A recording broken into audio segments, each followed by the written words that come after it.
já que a gente passou um pouco pela parte do software, vamos passar um pouquinho pela parte do hardware. Eu comecei essa pesquisa lá em 2019, na última H2HC pré-Covid, né, antes da Covid. E eu comecei buscando maneiras, dentro da PAX D150, buscando maneiras de fazer bypass dessa PAX. Né? E como seria esse bypass físico? É literalmente abrir a carcaça de uma maneira que o mecanismo de anti-tamper não consiga perceber que essa carcaça foi aberta e conseguir ali uma comunicação com essa carcaça. Então perceba que eu abri a lateral, vou colocar o vídeo para rodar. Eu abri a lateral, eu coloquei algumas agulhas normais e hoje em dia a gente usa a agulha de acupuntura. Eu acho que é o melhor uso possível para uma agulha de acupuntura.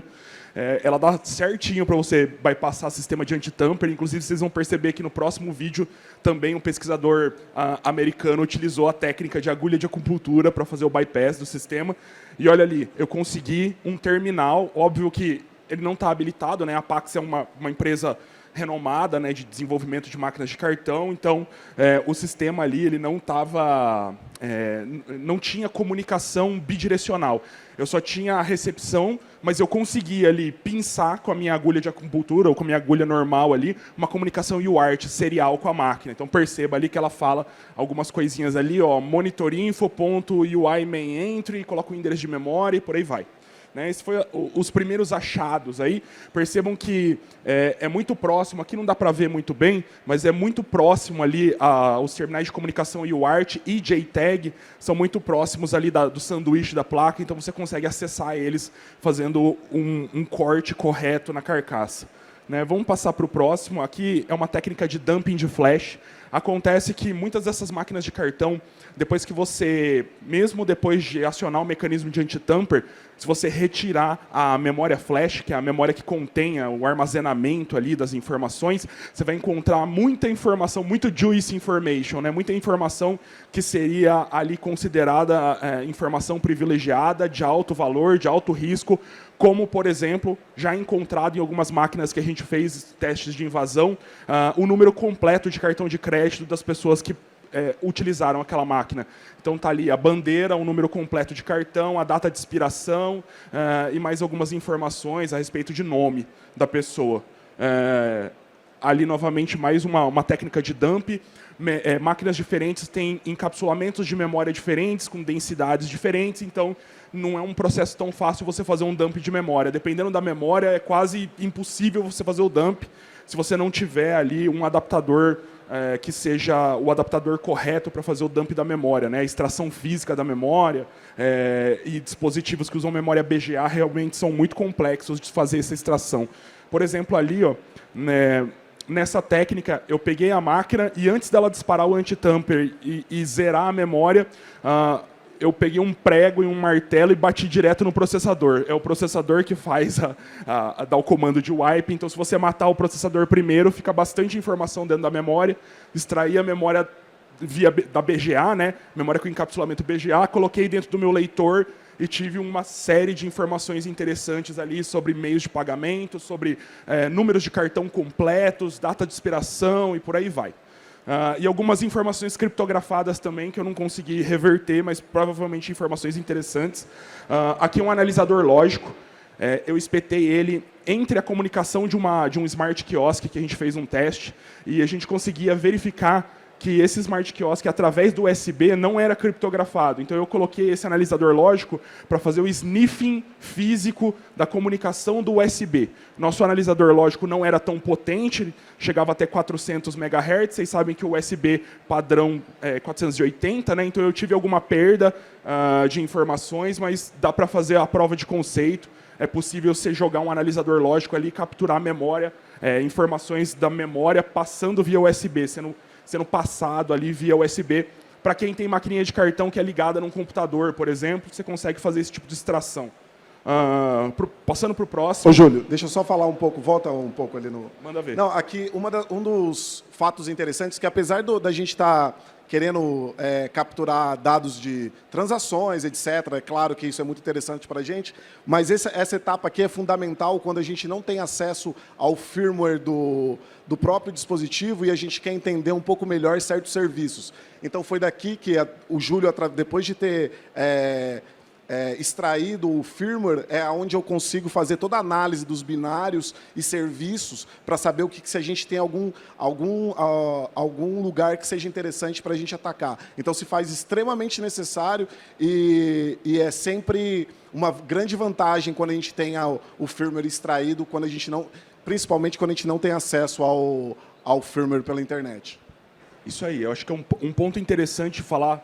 Eu tenho uma sinergia legal no nosso time, eu trabalho com a parte de hardware e tento focar o máximo possível em extrair informação e passar para o Bruno para fazer a parte de software, engenharia reversa, e cada um é especializado em um ponto, e é uma dupla, né? Um time com 2 pessoas, às vezes 2 ou 3 pessoas, dependendo da situação. E é legal que, quando você integra um time com especialistas em áreas separadas, você tem uma performance melhor do que tendo um especialista só para fazer o processo completo. Então, acho que é um destaque aí a ser considerado.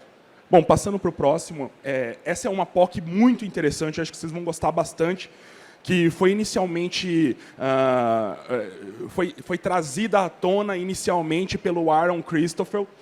Se vocês quiserem ver o vídeo, está na íntegra aqui no QR Code. E o Aaron, ele pegou essa máquina da Samap Solo, lógico que avisou a Samap, colocou as informações à disposição, mostrou a técnica e ficou 1 ano antes de publicar, né? Deixou para fazer o disclosure consciente dessa vulnerabilidade, ele esperou 1 ano para publicar essa vulnerabilidade, né? Então, qual que é a ideia dessa vulnerabilidade? Essa máquina foi desenvolvida pela própria Samap, não foi desenvolvida por empresas especializadas em máquinas de cartão, como, por exemplo, Ingenico, Pax e outras, Newland, por aí vai.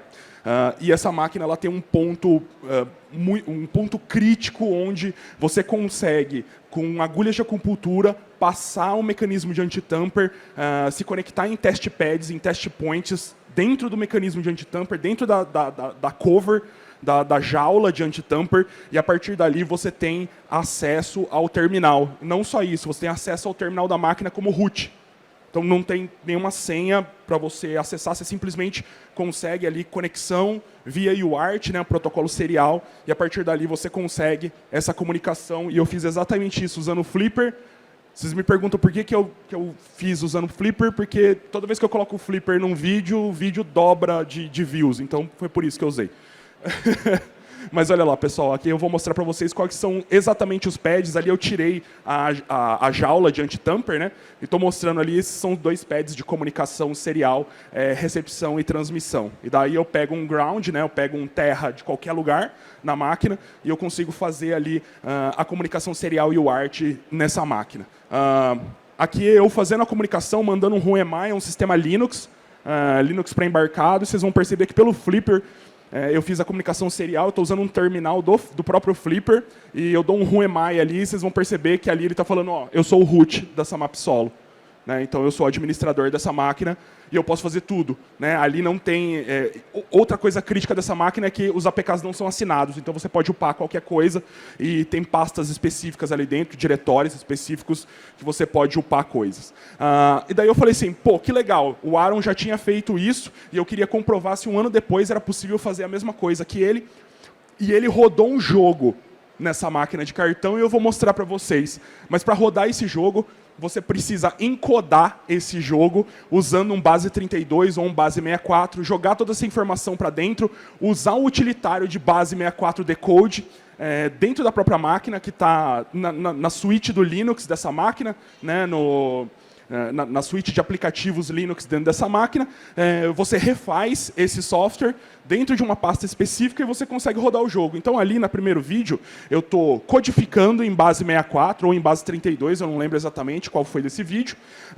Fiz a codificação, passei para a máquina via terminal em texto, leva mais ou menos 1 hora, 1h30 para passar todo esse código, que é uma versão do jogo, do Doom, né, em base 64, para depois eu reverter ele dentro da aplicação. E daí, vocês veem ali, dentro da pasta temp, eu consigo pegar o processo, rodar o FB Doom, que é uma versão onde eu consigo... tenho que dar o kill no processo principal também, da máquina de cartão, né? Dar o kill na aplicação principal, eu consigo killar a aplicação ou subir a aplicação. Tem uma série de features aí que, por conta do tempo, não dá para mostrar para vocês, né? Mas percebam aí que a máquina está rodando Doom, né?